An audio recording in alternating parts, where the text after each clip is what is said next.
Assalamualaikum warahmatullahi wabarakatuh. Perkenalkan, nama saya Charlie Marlinton. Saya dari Fakultas Hukum, Prodi Ilmu Hukum dengan NPM 251000156.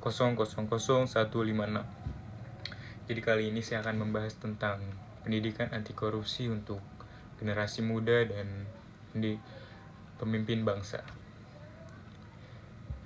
Definisi etimologis dan filosofis. Secara bahasa, anti korupsi terdiri kata anti yang artinya menolak dan melawan.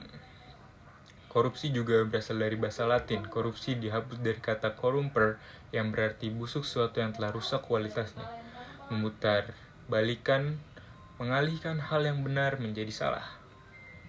Menyuap, tindakan integrasi merusak seseorang dengan ketidakseimbangan. Maka secara filosofis, anti korupsi adalah gerakan untuk menjaga kemurnian tatanan hidup manusia dari kebusukan moral dan kerusakan sistem. Ini adalah upaya untuk memastikan bahwa hak publik tidak diambil oleh kepentingan pribadi atau kepentingan individu.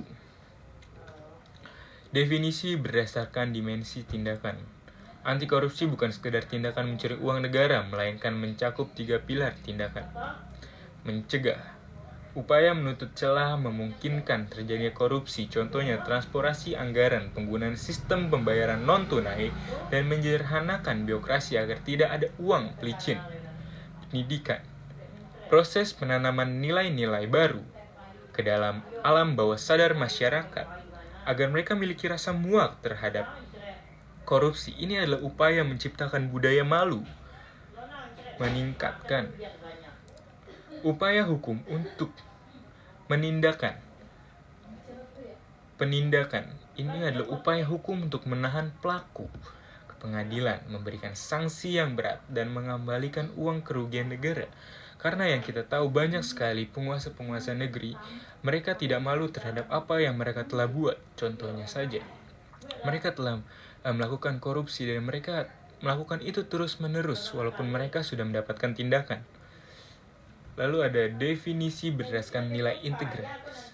Dalam perspektif pendidikan karakter, anti korupsi diartikan sebagai puncak dari integritas. Seorang dikatakan memiliki sikap anti korupsi apabila terdapat keselarasan antara pikiran, perasaan, dan perilaku.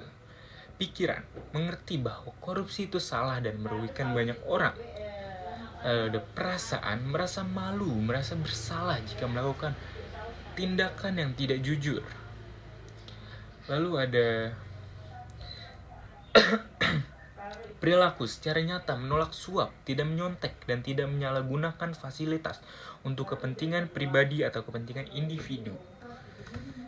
Anti korupsi dalam perspektif hukum di Indonesia diatur dalam Undang-Undang Nomor 31 Tahun 1999 dan Undang-Undang Nomor 20 Tahun 2021. Anti korupsi adalah keputusan penuh untuk tindakan terlibat dalam tujuan kelompok tindak pidana korupsi, yang di dalam itu mengatur kerugian tentang uang negara, suap menyuap, pelanggaran dalam jabatan, pemerasan, perbuatan curang, benturan kepentingan dalam pengadaan.